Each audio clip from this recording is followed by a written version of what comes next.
শুভ সকাল। আশা করি সকালে ভালো আছেন। আজকে আমরা 25তম বিসিএস এর লিখিত গণিত সমাধান করব। দুইটা পার্টে হবে। আর এই বিসিএস এ কতগুলো গণিত, টোটাল 12টা ম্যাথ এসেছিল। তার মধ্যে আমাদের করতে হবে 10টা, প্রতিটা কোশ্চেনে মার্কস ছিল 5। আচ্ছা, তো কথা হচ্ছে যে এই গণিতগুলো কোথা থেকে এসেছে এবং কোন বইয়ের কোন অধ্যায় থেকে, কোন পেজ থেকে, আমরা সেগুলো নিয়ে ডিটেলস একটা ভিডিও বানিয়েছি। সেই ভিডিওটা দেওয়া আছে যে 35 বিসিএস লিখিত গণিতের ইনভেস্টিগেশন নামে টাইটেল দেওয়া আছে। তো আপনারা দেখে নেবেন।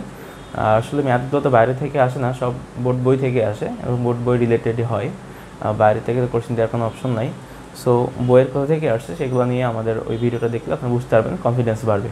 তো চলুন শুরু করে দেওয়া যাক। আজকে আমাদের যে ম্যাথটা সেটা হচ্ছে যে এটা প্রথম ম্যাথ। এখানে যেটা 5 মার্কস ছিল এটা। সো এটা হচ্ছে যে বলতে গেলে এটা কোন টপিক্স থেকে আসছে, এটা হচ্ছে আপনি যদি ক্লাস 9-10-এর দুই চলক বিশিষ্ট সমীকরণে অঙ্ক করে থাকেন তাহলে এই অঙ্ক আপনার করতে মানে খুব বেশি বেগ পেতে হবে না, খুব সহজ একটি অঙ্ক, একদম ইজি। সো দেখি আমরা কীভাবে করা যায়। সো এখানে যেটা বলা আছে যে একজন শ্রমিক মাসিক বেতনে চাকরি করেন। আমি সবসময় যেটা বলি যে অঙ্ক করতে গেলে আসলে ওই অঙ্কের ক্যারেক্টার, যে মেন যে লিড যে রোলটা, সেটা আসলে আপনি নিজেকে প্লে করতে হবে, ঠিক আছে। যে অঙ্কের মধ্যে দেখেন আগে বলা আছে একজন শ্রমিক মাসিক বেতনে চাকরি করেন। সো এই শ্রমিকটা হচ্ছে আপনি হয়ে যান, ঠিক আছে। শ্রমিকটাই হচ্ছে আপনি। আসলে ম্যাথগুলো তো আমাদের বাস্তব জীবনের সমস্যা থেকেই এই ম্যাথগুলো আসলে তৈরি করা, ঠিক আছে। আপনি একটা কাজ করতে গেছেন বা একটা হিসাব করতে গেছেন, পারতেছেন না, বা একটা হিসাব করতে গিয়ে আপনার সেখানে গেছে লস হয়েছে বা ক্ষতি হয়েছে, সেই সব জিনিস নিয়ে আসলে প্র্যাকটিক্যাল নলেজ নিয়ে আসলে আমাদের প্রবলেমগুলো তৈরি করা। সো কথা হচ্ছে যে মেন যে ক্যারেক্টার সেটা আপনি নিজে হয়ে যাবেন, দেখবেন যে, এবং প্রত্যেকটা লাইন পড়বেন এবং সেটা নিজের সাথে মাথার মধ্যে সেট আপ করে নেবেন, যে মনে করেন যে আপনি ওটা কাজটা করতেছেন, সেক্ষেত্রে অঙ্কগুলো করতে খুব ইজি হবে। সো চলুন আমরা দেখে নিই যে একজন শ্রমিক মাসিক বেতনে চাকরি করেন। তাহলে এই শ্রমিকটা হচ্ছে আপনি, যে আপনি মাসিক বেতনে চাকরি করছেন। সো এখন দেখা যাচ্ছে প্রতি বছর শেষে একটি নির্দিষ্ট পরিমাণ বেতন বৃদ্ধি পান। তার মানে হচ্ছে যে আপনি বছর শেষে একটা আপনার যে মূল বেতন আছে তার থেকে একটা এক্সট্রা পরিমাণ আপনাকে দেওয়া হবে, এবং সেটা কী হবে, প্রতি বছর শেষে আপনাকে দেওয়া হবে। যে প্রথম বছরে আপনার যে, তবে এখানে বলা আছে নির্দিষ্ট পরিমাণ। এই নির্দিষ্ট পরিমাণ মানে কি, আপনার হচ্ছে প্রত্যেক বছর শেষে ওই পরিমাণটাই ফিক্স থাকবে, ওই পরিমাণটা প্রত্যেক বছর পর পর আপনাকে এক্সট্রা করে দেওয়া হবে। দেখা যাচ্ছে প্রথম বছরে আপনি নির্দিষ্ট পরিমাণ যে বর্ধিত অংশটুকু দেখা যাচ্ছে আপনি পাইলেন, দ্বিতীয় বছর হবে কি সেটা ডাবল হয়ে যাবে। কারণ কেন, দেখেন ব্যাপারটা বলি, যে প্রথম বছর আপনি কি, প্রথম বছর আপনার বেসিক বেতনটা ছিল এক্স, এবং বছর শেষে হলো আপনার একটা বৃদ্ধি আপনি পাইলেন, যে একটা বৃদ্ধি পাইলেন। দ্বিতীয় বছর কী হবে, দেখেন দ্বিতীয় বছরে আপনার এই যে এক্সট্রা কিন্তু থাকবে, তার সাথে আপনার এই বৃদ্ধি, এটা কিন্তু দ্বিতীয় বছরের মাসিক বেতন। প্রথম বছর আপনার মাসিক বেতন ছিল হচ্ছে এক্স টাকা প্রতি মাসে, দ্বিতীয় বছর হবে কি, দ্বিতীয় বছর হবে এই টোটালটা হচ্ছে আপনার মাসিক বেতন হয়ে যাবে। তখন দ্বিতীয় বছর শেষে কী হবে, এই মাসিক বেতনের সাথে আপনার আরও একটা বৃদ্ধি যোগ হবে। ওকে, সো তৃতীয় বছর কি হবে, থার্ড ইয়ার হবে কি, এই টোটালটা হচ্ছে আপনার মাসিক বেতন হবে। তখন আপনি দেখেন এই টোটালটা হচ্ছে এক্স প্লাস একটা বৃদ্ধি প্লাস একটা বৃদ্ধি, এটা হচ্ছে আপনার মাসিক বেতন। এর সাথে কী হবে, আবার নির্দিষ্ট পরিমাণ কিন্তু এটা সবসময় থাকবে, এই আর একটা বৃদ্ধি আপনি পাবেন। সো এখান থেকে আমরা একটা কমন একটা ফিগার বের করতে পারি, যে আপনি মনে করেন সবসময় কী করতেছেন, বেসিক বেতনের সাথে বছর যত বাড়তেছে আপনার বৃদ্ধির পরিমাণটা তত হচ্ছে বৃদ্ধি। এই থার্ড বছর মানে কি 3 বৃদ্ধি, কেন দেখেন বৃদ্ধি 1 2 3 তিনটা বৃদ্ধি। তাহলে দেখেন বছর যত বাড়বে আপনার বৃদ্ধির সাথে তার গুণ তত গুণ হবে, আর এক্সট্রা আপনার মানে বেসিক বেতনটা থেকেই যাবে। তো ঠিক আছে, এটাই হচ্ছে এখানে টার্মসটা। আচ্ছা, এরপর যেটা বলা হচ্ছে তার মাসিক বেতন 4 বছর পরে এত টাকা। আচ্ছা, এবং 7 বছর পরে 5140 টাকা হয়, তাহলে 12 বছর পর তার মাসিক বেতন কত হবে তাহা বের করতে হবে। সো খুবই ইজি ব্যাপারটা। দেখেন আমাদের মেন যে টার্ম সেটা কিন্তু আমরা চলে আসছি। তো এখানে আমাদের যেটা দেওয়া আছে, যে আমরা লিখি যে 4 বছর পর, আচ্ছা এটা আমরা লিখি যে 4 বছর পর তার কী হবে, তার হচ্ছে বেতন, ঠিক আছে। 4 বছর পর তার বেতন 4780 টাকা। সো দেখেন এটাকে আমরা একটা ইকুয়েশন করব। আচ্ছা, সো এখন দেখেন আমাদের মেন কথা হচ্ছে যে এখানে আমার বেতনের আসলে কত টাকা, কত কি বৃদ্ধি, কত সেসব কিছু দেওয়া নেই। তাহলে আমাদের ধরে নিতে হবে, যে আমরা ধরি যে হচ্ছে মূল বেতন সেটা হচ্ছে এক্স, এবং বেতন বৃদ্ধি হচ্ছে সেটা হচ্ছে ওয়াই। তাহলে আমার বছর শেষে, 1 বছর শেষে বেতন কত হবে, 1 বছর শেষে বেতন হবে আমার এক্স প্লাস ওয়াই। এটা হচ্ছে আমার 1 বছর শেষে। এটাকে যদি আমরা এভাবে লিখি যে 1 বছর শেষে 1 ওয়াই, দ্যাট মিনস এক্সট্রা হচ্ছে মূল বেতন, তার সাথে আপনার প্রথম বছর 1 ওয়াই বৃদ্ধি পাইছে। তাহলে আমার 4 বছর পরে বেতন কী হবে বলেন তো, আমার 4 বছর পরে, 4 বছর শেষে বেতন হবে এক্স প্লাস 4 ওয়াই। এই 4 ওয়াই কী হবে হলো সেটা কিন্তু আমরা একটু আগেই ক্লিয়ার করে আসছি, ঠিক আছে। তাহলে দেখেন 4 বছর পরে আমার বেতন দেওয়া আছে এত, তাহলে আমরা এখান থেকে লিখতে পারি না, যেখান থেকে আমরা কিন্তু একটা ইকুয়েশন তৈরি করতে পারি, সেটা হচ্ছে কি যে এক্স প্লাস 4y ইকুয়াল 4780 টাকা, এটা একটা ইকুয়েশন হয়ে গেল। তো তেমনিভাবে আমরা আবার করতে পারি কি 12 বছর পর তার মাসিক বেতন কত হবে, আচ্ছা এটা তো আমরা বের করবো। তার আগে আমার দেওয়া আছে কি 7 বছর পরে তার বেতন হচ্ছে 5140 টাকা, তাহলে আমরা লিখতে পারি না 4 বছরের মতো করে আমরা লিখতে পারি যে 7 বছর পরে তার বেতন হবে কত, যে এক্স প্লাস 7y। সো এটা সমান সমান আর ইকুয়েশন হবে, সেটা হচ্ছে কি 5140। দ্যাট মিনস দেখেন এখানে আমার এ একটা ইকুয়েশন আর এখানে আমার এ একটা ইকুয়েশন। সো এই দুইটা ইকুয়েশন যদি সলভ করি আমরা, তাহলে কিন্তু আমাদের অঙ্ক হয়ে যাচ্ছে। ঠিক আছে, তাহলে আমরা দেখি সলভ করার চেষ্টা। এখানে আমাদের বড় মানটা আগে লিখবো, যে এক্স প্লাস 7y সমান সমান 5140 এবং এক্স প্লাস 4y ইকুয়াল আমাদের এখানে লিখবো 4780। এখন বিয়োগ করে দেবো, বিয়োগ করলে আমাদের কি হবে, এটা কেটে যাবে, থাকবে হচ্ছে 3y সমান সমান হবে, এটা হবে 0, এটা হবে 8 থেকে 4, তাহলে আমাদের আসবে হচ্ছে 14, তাহলে হচ্ছে এখানে 6, এখানে আসবে হচ্ছে আমাদের 4 1 5, সরি 7 8 8, 8 থেকে 11 কেটে আমার আসবে 3, 4 থেকে 360, তাহলে আমাদের y সমান সমান কত হবে 360/3। তো কাটাকাটি করলে আসবে 3 1 3, 3 হচ্ছে 120 টাকা। দ্যাট মিনস আমার y এর পরিমাণ হচ্ছে 20। তাহলে দেখেন এই বছর শেষে আমার বৃদ্ধির পরিমাণটা কত, সেটা হচ্ছে আমার 120 টাকা। আচ্ছা, সো এখান থেকে আমরা যেটা করতে পারি, এখান থেকে আমরা যদি এই ইকুয়েশনটা নিই যে আমার 4 বছর পরে বেতন কত, 4 বছর পরে বেতন হচ্ছে আমার এক্স প্লাস 4y ইকুয়াল 4780। সেখানে যদি আমরা y এর মানটা বসাই দিই, তাহলে কিন্তু আমাদের x এর মানটা পেয়ে যাব, মানে আমাদের মূল বেতনটা কিন্তু পেয়ে যাব। তো আমরা সেটাই করব, যে x ইকুয়াল 4780, এটার পাশে পার করে দিলাম, 4 ইন্টু y এর মান হচ্ছে 120। সো এখানে আসবে 4780 আর y এর মান হচ্ছে 4 গুণ 120 মানে 480। এটা বিয়োগ করে দিলাম একবারে, তাহলে এখানে থাকবে 0 0 3 4300 টাকা। দ্যাট মিনস আমার মূল বেতন হচ্ছে 4300 টাকা, এক্স ইকুয়াল 4300 এবং আমার বৃদ্ধি হচ্ছে 120 টাকা।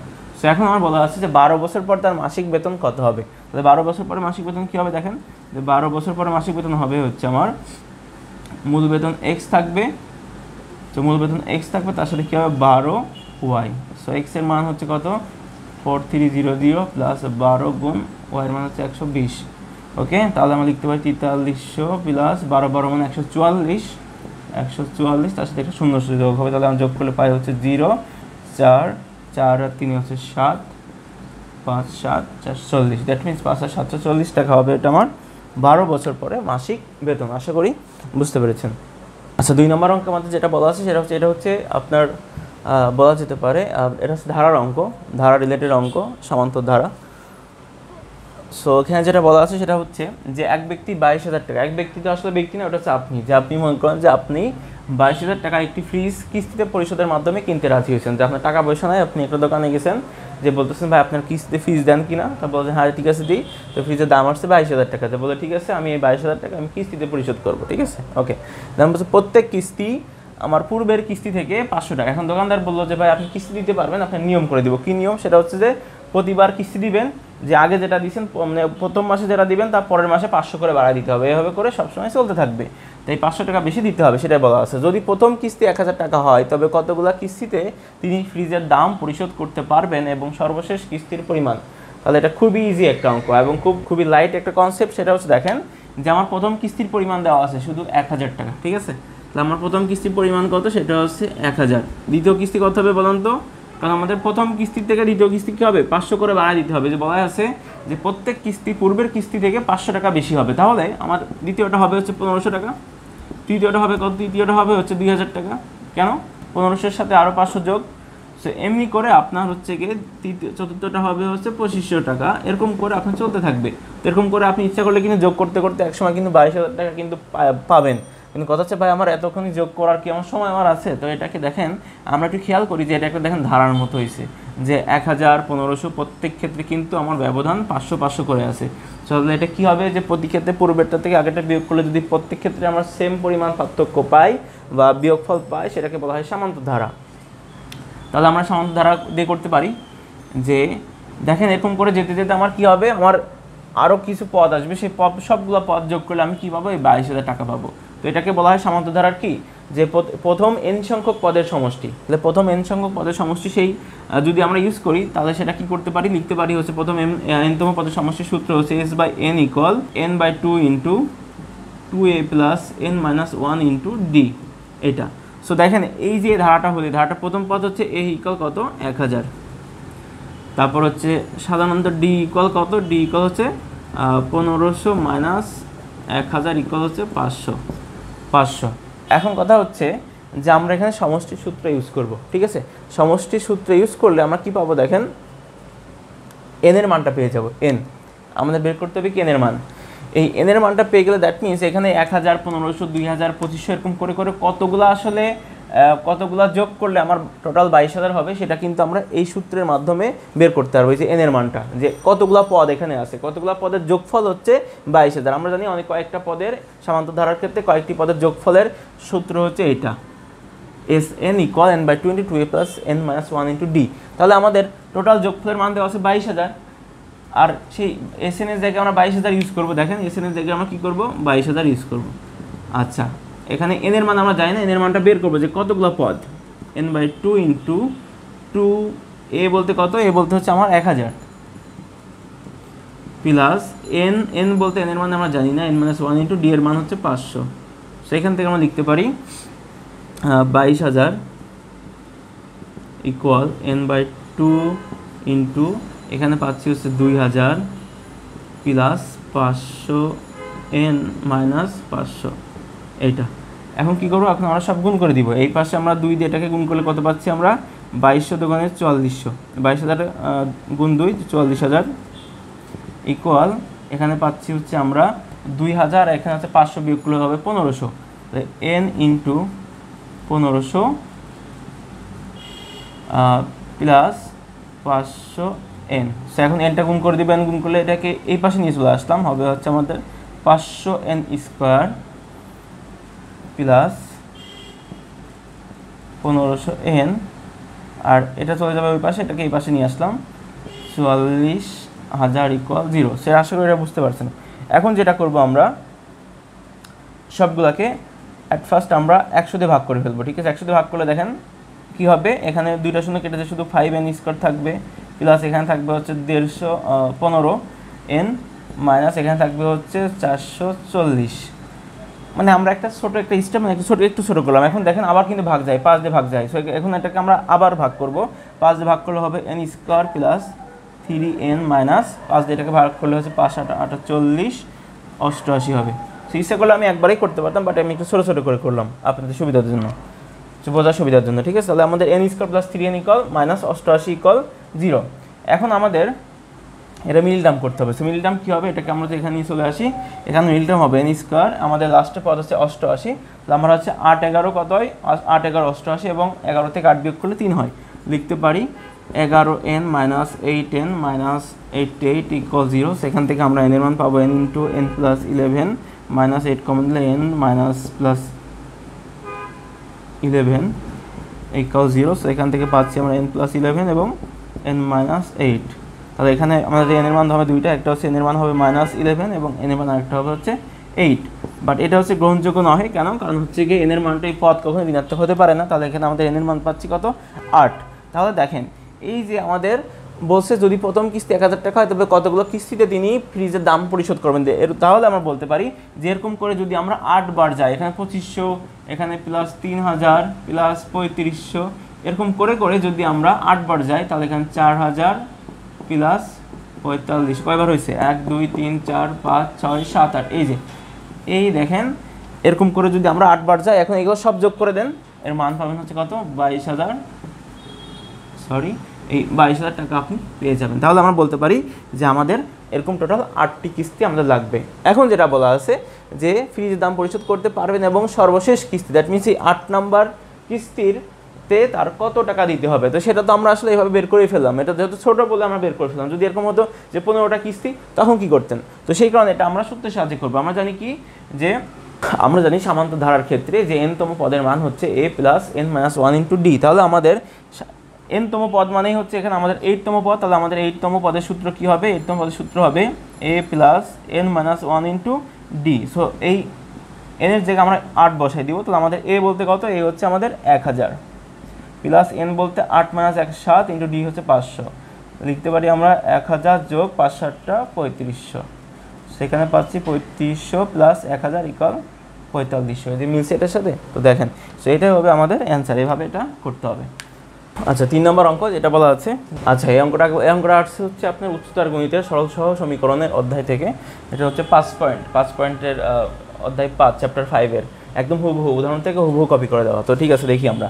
সো বলা আছে একজন বিনিয়োগকারী কী করছে 80,000 টাকা। সো বিনিয়োগকারী হচ্ছে আপনি 80,000 টাকার কিছু প্রতি 6 মাস অন্তর 5% হার সুদে এবং বাকি টাকা হচ্ছে 12% হার সুদে আপনি কী করছেন, ব্যাংকে জমা রাখলেন। দ্যাট মিনস ব্যাপারটা হচ্ছে এরকম যে আপনার কাছে 80,000 টাকা আছে, এই টাকা নিয়ে আপনি ব্যাংকে গেলেন এবং আপনি ব্যাংকে কিছু টাকা 80,000 টাকা জমা রাখলেন। এখন বললেন কি ব্যাংকে যে ভাই আমি এই 80,000 টাকার কিছু টাকা, মানে এরকে দুইটা পার্ট করলেন, দুইটা সেগমেন্টে ভাগ করলেন। যে একটা পার্ট বললেন যে এই টাকাটা আমি 6 মাস অন্তর অন্তর আমাকে 5% করে লাভ দিতে হবে, আর বাকি যে টাকাটা থাকবে যে 80,000 টাকার কিছু অংশ আপনি 5% হারে আপনি 6 মাস পর সুদ পাবেন আর কি, আর বাকি যে টাকাটা থাকবে সেটা হচ্ছে আপনি বছরে আপনি সুদ নেবেন, সেটা হচ্ছে 12% রেটে। সো এটা হচ্ছে মেন ফ্যাক্টর। তো বলছে যে বছর শেষে তিনি 9,000 টাকা সুদ পেলেন টোটাল আলটিমেটলি, তাহলে তিনি 12% হার সুদে কত টাকা বিনিয়োগ করেন। তো দেখেন আমরা টোটালি 80,000 টাকা দুইটা পার্ট ভাগ করে ফেলবো, খুবই সহজ একটি অঙ্ক। যে আমরা এখানে দেখে ধরেন কিছু অংশ আপনি কি করছেন, কিছু অংশ আপনি 6 মাস অন্তর 6 মাসে হচ্ছে 5% করে নিছেন 6 মাস অন্তর, আর কিছু নেবেন হচ্ছে কি এই যে বাকি টাকাটা, যে 80,000 টাকার একটা অংশ আপনি 6 মাস অন্তর 5% পাবেন এবং কিছু আর বাকি টাকাটা হবে কি, বাকি টাকাটা হচ্ছে আপনি 12% পাবেন, এটা হচ্ছে অ্যানুয়াল, ঠিক আছে, এটা হচ্ছে বছরে। তো এখন কথা হচ্ছে যে এটা 6 মাসটাকে আমরা কি করব, এই যে এটাকে আমরা আগে বছরে করে ফেলবো। দুটাকে যদি আমরা বছরে হিসাব করি তাহলে আমাদের কি হবে, কারণ এখানে দেখেন বছর শেষে তিনি 9,000 টাকা পাচ্ছেন, তাহলে আমাদের সে 6 মাস অন্তর কি হচ্ছিল 5,000 টাকা পাচ্ছিল, এটাকে আমরা বছরে কনভার্ট করব। তার আগে যেটা করবো এই 80,000 টাকাকে আমরা ভাগ করবো। কীভাবে দেখেন, যে ধরে নিই যে সে পি টাকা 80,000-এর একটা অংশ পি টাকা সে হচ্ছে 5% হারে 6 মাস পর পর সুদ পাচ্ছিল, তাহলে এই বাকি টাকা কি হবে, এটা যদি পি টাকা হয় তাহলে 12% কত পাবে, 80,000 মাইনাস পি টাকা, রাইট। তাহলে আমরা এখন এই যে টাকার হিসাবটা করব, 6 মাসে তার যদি 5% দেয় তাহলে 12 মাস বা 1 বছর, ঠিক আছে, 12 মাস বা 1 বছরে কবে 10%, সে 6 মাসে যদি 5% পায় তাহলে 12 মাসে কত হবে 10%, তাহলে এই যে 12 মাস মানে 1 বছরে, 12 মাসে বুঝতে এখন দেখেন 1 বছর তাকে 10% দেওয়া হবে। এখন দেখেন এই যে 6 মাস অন্তর অন্তর সেটাকে আমরা 1 বছরে মানে বার্ষিক 10% হিসাব করে ফেলছি, আর এটাও বার্ষিক 10%, এটা পাবে বার্ষিক 12%। তাহলে অঙ্কটা এখন সহজ হয়ে গেল না, যে 80,000 টাকার পি টাকার সে 10% লাভ নিবে এবং 80,000 মাইনাস পি টাকার সে 12% লাভ নিবে। তো এখন আবার এখানে কনফিউশন সৃষ্টি হতে পারে যে 6 মাসের যদি 5% হয় সেটাকে ডাবল করে 1 বছরে 10% আসা ঠিক হবে কিনা একটু দেখাই। দেখেন যে 100 টাকার যদি আপনি 6 মাসে যদি 5% নেন, দেখেন 100 টাকার 5% কত হয়, দেখেন এটা হচ্ছে আপনার 5 টাকা, এটা হচ্ছে 6 মাস। পরবর্তী 6 মাস আবার যান কত হবে, 100 টাকার 5% কত আসে, সেটা 5 টাকা। তো দেখেন 6 মাস কত হয়, 1 বছর, 1 বছরে 100 টাকার এই 5 মাস কত পাচ্ছেন, দুইটা 5% মিলে কত টোটাল কত পাইছেন 10 টাকা। সো আমি যদি এটাকে 1 বছর একবার হিসাব করি যে 100 টাকার 10%, 10/100 মানে হচ্ছে 10 টাকা। তা দেখেন 6 মাস পর পর মানে বছরে দুইবার করে 5% করে নেওয়া আর একবারে 1 বছরে 10 টাকা 10% নেওয়া, দুইটা সেম জিনিস। সো এই ক্ষেত্রে আর যেহেতু এটা চক্রবৃদ্ধি মুনাফা না, সেক্ষেত্রে আপনার কোনো সমস্যা হবে না, এটা সরল মুনাফা, সো এই ক্ষেত্রে আপনার কোনো প্রবলেম নাই। তো এখন আমরা যেটা করতে পারি, এখন আমরা হিসাব করবো এভাবে। এখন এটা আছে আসলে আমরা এটা মুছে দিতে পারি যে আমাদের 1 বছরে 10%, আর একটা হচ্ছে কি, আর একটা হচ্ছে 1 বছর 12%, একটা হচ্ছে পি টাকার 10%, একটা হচ্ছে 80,000 মাইনাস পি টাকার 12%। সো এটা মুছে দিয়ে আমরা এখন একটা ইকুয়েশন রেডি করবো। সেটা হচ্ছে কি দেখেন যে আমার পি অফ কত পার্সেন্ট 10%, এটা হচ্ছে পি টাকার লাভের পরিমাণ প্লাস বছরে কিন্তু সব হিসাবে। এখন 80,000 মাইনাস পি এই টাকার কত 12%, তাহলে এটা হচ্ছে পি টাকার 10% লাভ প্লাস বাকি টাকার 12% লাভ ইকুয়াল কত হবে, টোটাল লাভ হবে না বছর শেষে, সেটা হচ্ছে 9,000 টাকা। এই তো আমাদের অঙ্ক শেষ। লিখতে পারি আমরা P into 10/100 plus 80,000 minus P into 12/1000 equal 9,000 টাকা। সো এখানে কাটাকাটি করলে 2টা শূন্য, এখানে কাটাকাটি করা যায় না, আচ্ছা কাটাকাটি করবোই না, পরে করবো, ঠিক আছে। এখানে 100 আছে, তাহলে আমরা লসাগু করে দিলে কী হবে দেখেন, 10p প্লাস এখানে হবে হচ্ছে 80,000 গুণটু 12 মাইনাস 12p ইকুয়াল 9,000 ইন্টু এই যে 100, আড়াআড়ি গুণ হয়ে গেল, ঠিক আছে। লসাগু করার পর আড়াআড়ি গুণ। আচ্ছা তাহলে এখানে 10p থেকে 12p বিয়োগ করলে আসবে মাইনাস 2p, এখানে আসবে হচ্ছে 9, 1, 2, 3 আর 2টা শূন্য বিয়োগ, এখানে আসবে হচ্ছে 8, 12, 8, 12 কত, 8, 10, 80, 8, 2, 16, 96। সো 96, 1, 2, 3টা শূন্য, 4টা শূন্য, 4টা শূন্য, সেটা থেকে আমরা বিয়োগ করবো, মাইনাস 2pর মান আসবে কত দেখি, সেটা হচ্ছে 900, 3টা শূন্য, 960, তাহলে এখানে আসবে আমাদের হচ্ছে 9 লাখ, এখানে 9,60,000, তাহলে এখানে আসবে আমাদের মাইনাস 60,000, কার মান, মাইনাস 2pর মান। সো মাইনাস মাস কেটে গেল, থাকলে হচ্ছে 2 দিয়ে ভাগ করে দিলে আসবে হচ্ছে আমাদের শুধু p এর মান, সেটা হচ্ছে 30,000, 30,000। ওকে, সো p এর মান কত আমার, সেটা হচ্ছে 30,000। তাহলে এখান থেকে আমরা পাচ্ছি যে দেখেন আমরা ধরে নিয়ে আসলাম কি, আমাদের ধরে নিয়ে আসলাম হচ্ছে যে 10% সুদে হচ্ছে p আর 12% সুদে হচ্ছে আমাদের 80,000 মাইনাস p। তাহলে আমাদের p এর মান বেরোয় গেছে, তাহলে 80,000 মাইনাস p বলতে 30,000, তাহলে এখানে থাকবে হচ্ছে আমাদের 50,000, 3টা শূন্য, হ্যাঁ 5,000, 50,000। আচ্ছা তাহলে দেখেন এই যে আমার এটা হচ্ছে ছিল কত, 12% হার সুদে, তো 12% হার সুদে আমার 50,000 টাকা কী করবে, সে বিনিয়োগ করে। সো আশা করি বুঝতে পেরেছেন। আচ্ছা 4 নম্বর অঙ্ক, 4 নম্বর অঙ্ক যেটা বলে দেওয়া আছে সেটা হচ্ছে যে এটা একটি অসমতার অঙ্ক, এটা ক্লাস 19-এর বইতে উচ্চতর গণিতেও আছে, জেনারেল ম্যাথেও আছে, যেটা খুশি সেখান থেকে শিখে নিতে পারেন। আচ্ছা এটা হচ্ছে পরম মান মানে মডুলাস রিলেটেড অসমতা, সেই ক্ষেত্রে আমাদের যেটা করতে হয়, আমাদের ঋণাত্মক ধনাত্মক ধরে নিয়ে করতে হয়, আমি করলে বুঝতে পারবেন যে সমতাটি কী করতে হবে, অসমতাটি সমাধান করতে হবে এবং সংখ্যা রেখায় দেখাতে হবে। তো ঠিক আছে, সো আমাদের মেন অঙ্ক হচ্ছে কোনটা, আমাদের মেন পার্টটুকু হচ্ছে এইটুকু।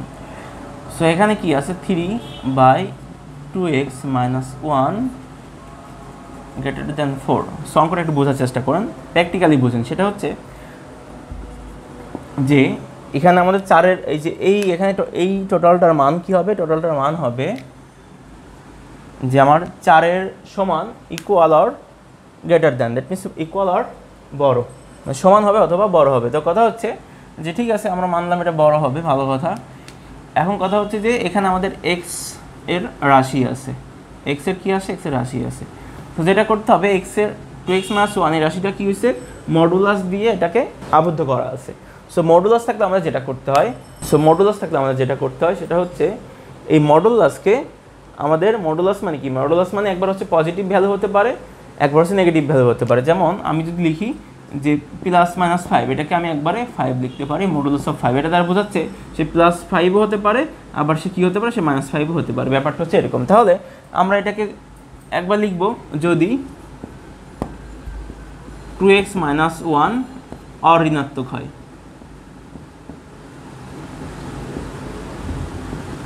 সো অঋণাত্মক হওয়া মানে কি, অঋণাত্মক হওয়া মানে হচ্ছে এটা আমরা কি করলাম, পজিটিভ হিসেবে ধরে করলাম না। পজিটিভ হিসেবে ধরে করলে কী হবে দেখেন, 3/2x - 1 মানে এটা হচ্ছে এখন মডুলাস উঠে দিলাম, ব্র্যাকেট দিলাম এবং এখানে কি আছে, প্লাস চিহ্ন, মানে পজিটিভ ধরে করতেছি। মানে এটা যদি একবার পজিটিভ হয় তাহলে আমাদের এই অসমতাটির সমাধান কী হবে। এখন বাকিটা হচ্ছে অসমতা যেমন সমাধান করেন সেই নিয়মে।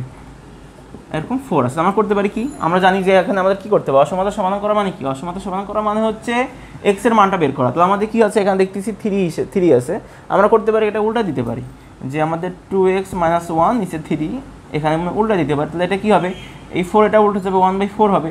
আর যখনই উল্টে যাবে তখন কি হয়, এই চিহ্নও উল্টে যায়। এটা আপনারা জানেন, এটা হচ্ছে কি অসমতার প্রপার্টিস। ওকে, এখন যেটা করবো, আমাদের এখানে 3 আছে, আমরা করতে পারি উভয় পক্ষে 3 দ্বারা গুণ করতে পারি। সো 3 দ্বারা গুণ করলে কী হবে, 2x - 1, এখানে আছে গুণ 3, নিচে আছে 3, এখানে কি হবে 1/4 × 3। সো 3 কেটে যায়, তাহলে আমাদের আসবে হচ্ছে 2x - 1 স্মলার দেন, সেটা হচ্ছে 3/4। এখন আমাদের কী আছে দেখেন, আমাদের 2x এর সাথে আমাদের এক্সট্রা করে 1 আছে। সো এই 1টাকে তো রাখা যাবে না, আমাদের তো মান বের করতে হবে এক্সের। তো লিখতে পারি আমরা যে 2x - 1 উভয় পক্ষে +1, উভয় পক্ষে 1 যোগ করে পাই। তাহলে কী হবে, 3/4 + 1, 1 কেটে গেলে থাকবে হচ্ছে 2x, এখানে থাকবে হচ্ছে 4, 3 আর 4 হচ্ছে 7, রাইট। ওকে, তাহলে এখানে আমাদের কী আছে, এখানে আবার 2 আছে। সো 2টাকে তো রাখা যাবে না, সো আমাদের কী করতে হবে, উভয় পক্ষে 2 দ্বারা ভাগ করতে হবে। সো 2x কে 2 দিয়ে ভাগ করলাম, 7/4, এটাকে 2 দিয়ে ভাগ করলে এখানে হবে হচ্ছে আপনার, সেটাকে 2 দিয়ে ভাগ করলে হবে কি, নিচে এটার সাথে 2 গুণ হবে। সো এখানে লিখতে পারি আমরা হচ্ছে যে 2 কেটে গেল, থাকলো হচ্ছে x স্মলার দ্যান 7/8। সো এটা হচ্ছে আমার একটা সমাধান। কীভাবে সমাধান হলো, যদি আমার এই যে 2x - 1 যদি অঋণাত্মক হয় সেক্ষেত্রে আমার সমাধানটা হবে এরকম। ওকে, সো আমরা এই সমাধানটা লিখে রাখলাম এখানে যে x স্মলার অর ইকুয়াল 7/8। এখন আমাদের আরেকটা প্রশ্ন করতে হবে, সেটা হচ্ছে কি যে 2x - 1 যদি ঋণাত্মক যদি হয়, সেক্ষেত্রে কী হবে, যে এখানে একটা মাইনাস আনতে হবে, বাকিটা সেম থাকবে। সো এখানে যদি মাইনাস দিই তাহলে আমাদের পরের লাইনগুলো আমরা এখন মুছে দিব, পরের লাইনগুলো আমাদের চেঞ্জ হয়ে যাবে। তো সেটা কী হবে একটু দেখি আমরা। তাহলে এখানে আমাদের কী আছে, এটাকে আমরা উল্টাই দিব। উল্টাই দিলে কী হবে, উপরে যাবে হচ্ছে 2x - 1, তার আগে মাইনাস, নিচে হচ্ছে 3, এই চিহ্নটা উল্টে যাবে, এখানে আসবে হচ্ছে 1/4।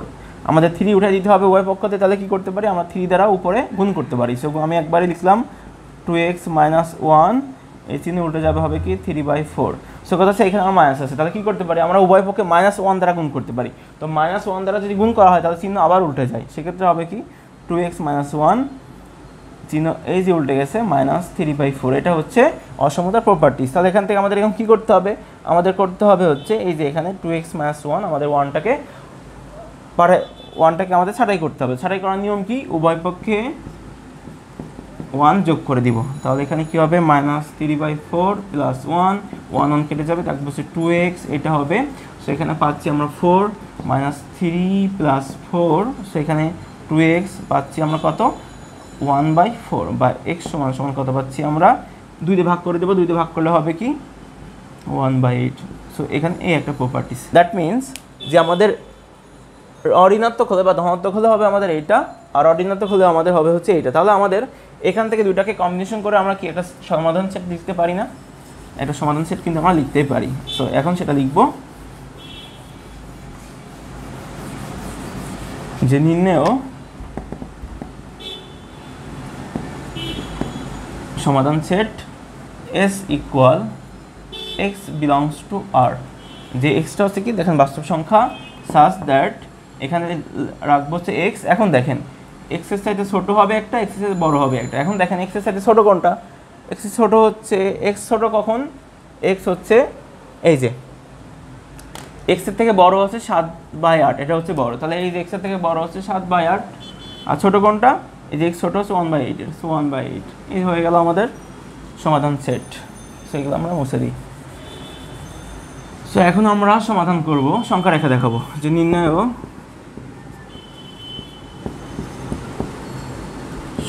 সংখ্যা রেখা কী হবে, সংখ্যা রেখা দাগ দিব, দাগ দিয়ে এদিকে একটা দিব, এইদিকে একটা দিব। সো এখন দেখেন আমাদের লিমিটটা, আমাদের ইটা কত কিসের মধ্যে আছে, যে আমাদের x এর মানটা 8-এর 1 ভাগ থেকে শুরু করবে এবং 8-এর 7 ভাগ, মানে এখান থেকে শুরু করবে 8-এর 7 ভাগ পর্যন্ত আমার থাকবে। তাহলে আমরা লিখতে পারি এটা মূলত আসলে কি 1/8 এবং 7/8। এটা বলেন তো এটা কি, এটার লিমিট কত দূর, এটা লিমিট হচ্ছে 0 থেকে 1 এর মধ্যে। দেখেন আমার 8-এর মধ্যে 8 ভাগ, মানে আমার 8-এর মধ্যে যদি 8 ভাগ হতো সেটা মানে কত 1 হতো, বাট আমার 8-এর মধ্যে 1 ভাগ আছে, তার মানে কি এটা 1-এর থেকে একটু ছোট। দ্যাট মিনস 1-এর নিচে হবে, 1-এর নিচে হবে। এবং এটাকেও সেম, যে আমি 8-এর মধ্যে 8 লিখলে আমি পাইতাম হচ্ছে 1, বাট 8-এর মধ্যে 1 ভাগ আছে। দ্যাট মিনস আমার খুবই ক্ষুদ্র একটা মান, মানে 0 থেকে 0.000 সামথিং 1 এরকম কিছু একটা হতে পারে। তাহলে আমরা করবো কি, দেখেন আমাদের লিমিটটা হবে 0 থেকে 1 এর মধ্যে, এটা 0 আর 1। তাহলে এখানে লিখবো হচ্ছে, এখানে আমরা 8টা ভাগ করতে পারি, 1 2 3 4 5 6 7, এই যে 8টা ভাগ, ঠিক আছে। তাহলে এটা হচ্ছে 8/1, এটা হচ্ছে 2/8, 3/8, 4/8, 5/8, 6/8, 7/8, 8/8, মানে তো এটা তো 1, তাহলে আমাদের এক্সট্রা করে লেখা লাগতেছে না, সেই পর্যন্ত লিখতে হচ্ছে। দ্যাট মিনস 8/8 মানে হচ্ছে এটা হচ্ছে 1, ঠিক আছে। তাহলে আমাদের লিমিটটা কী হবে দেখেন 1/8, 1/8 কোথায়, এই যে এখানে আছে, এবং 7/8 কোথায় আছে, এইখানে আছে। এবং যেহেতু এটা ইকুয়াল চিহ্ন আছে, ইকুয়াল চিহ্ন থাকলে হবে কি, এগুলো ফিল আপ করে দিতে হয়, বৃত্তটা ভরাট করে দিতে হয়। সো এখানে বৃত্ত ভরাট করে দিতে হবে এবং এটা মোটা দাগ দিতে হবে। মোটা দাগ কেন, কারণ হচ্ছে আমার মানটা হচ্ছে এইটুকুর মধ্যে। ওকে, বুঝাতে পেরেছি আশা করি।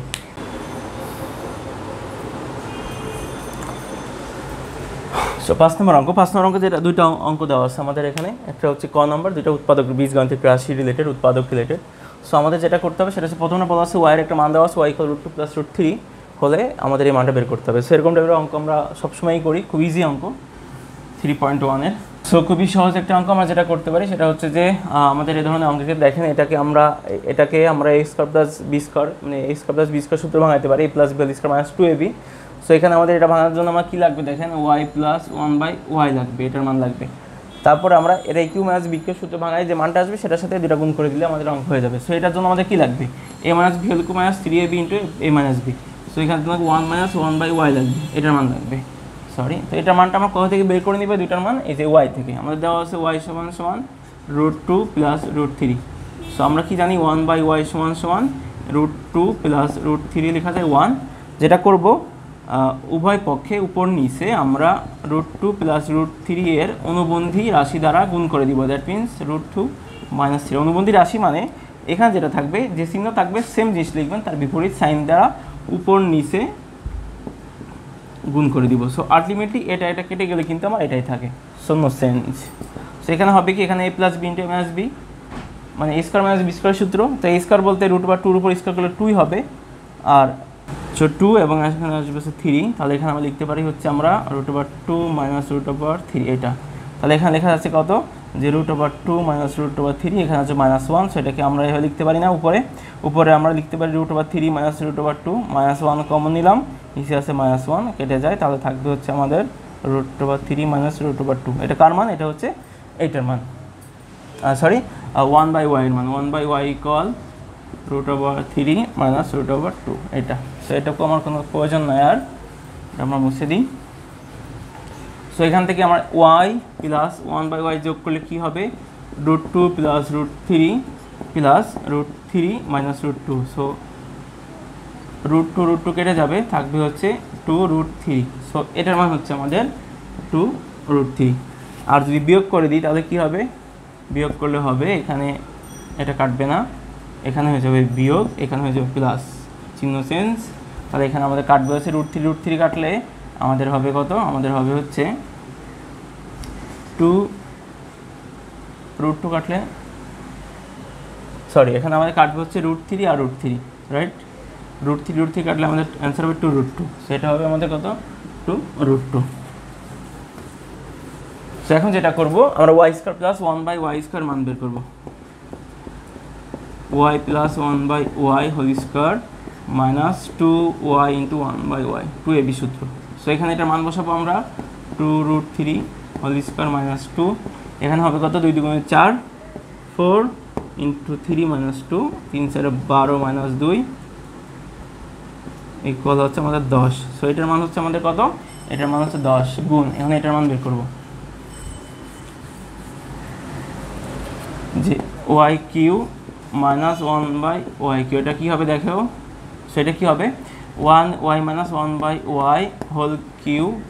3y × 1/y × y - 1/y এটা। সো এটার মান কত, 2√2³ + y কেটে যাবে 3 2√2। সো এখানে আমরা পাবো হচ্ছে 2 × 2 = 4, 4 × 2 = 8, 2-র উপরে কিউব করলে 8 হয়, ডট, আর √2 উপরে কিউব করলে কত হবে, √2 দ্যাট মিনস এখানে দুইটা, একটা 2 আর এখানে √2। So 2√2 plus 3 × 2 = 6√2। সেখানে পাবো আমরা 8 × 2 = 16√2 প্লাস 6√2, পাচ্ছি হচ্ছে 16 2 6 হচ্ছে 22√2। সো এই গুণ 22√2, গুণ করলে কত হবে, 22 × 10 = 220√2। সো এটা হবে আমাদের অ্যান্সার। আশা করি বুঝতে পেরেছেন। আচ্ছা, খ নম্বরে আমাদের কী আছে, উৎপাদক করতে হবে, x4 - 4x + 3। এটা হবে ভাগশেষ উপপাদ্যের সাহায্যে করতে হবে। সো আমরা এখানে একটা লাইন গ্যাপ রাখলাম। সো এটা দেখতে পাচ্ছি আমরা 3কে ভাঙালে কত পাই, 1 × 3।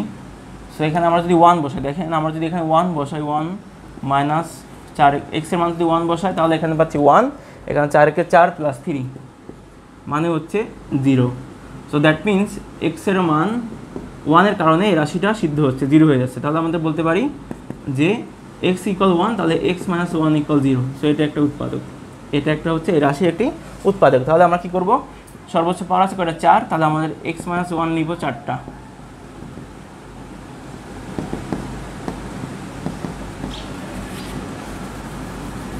আমরা 4টা এক্স মাইনাস 4 1 নিয়ে নিলাম, ভাগশেষ উপপাদ্যের সাহায্যে করছি আমরা। তাহলে এখানে আমাদের এক্স কিউ বসাইলে এখানে হবে x4 minus x Q. So আমাদের এখানে এক্স কিউ নাই, তাহলে আমাদের এখানে এক্স কিউটা কেটে দিতে হবে, তার মানে এখানে আমাদের প্লাস এক্স স্কোয়ার দিতে হবে। তাহলে আমাদের এখানে হবে কি এক্স কিউ, এই যে X square plus into X Q. Okay, তারপর আমাদের কত আসছে মাইনাস এক্স স্কোয়ার আছে, আমাদের এখানে মাইনাস এক্স স্কোয়ার নাই, তাহলে আমাদের কী হচ্ছে এখানে এক্সট্রা চলে আসছে, তাহলে এটাকে আমরা যোগ করে দিব। এখানে যোগ করতে হলে এক্স স্কোয়ার লাগাবো। সো এক্স স্কোয়ার কীভাবে আসবে, এখানে যদি আমরা প্লাস এক্স দিই তাহলে এক্স আর এক্স গুণ করলে এক্স স্কোয়ার হয়ে যাচ্ছে এবং মাইনাস এক্স।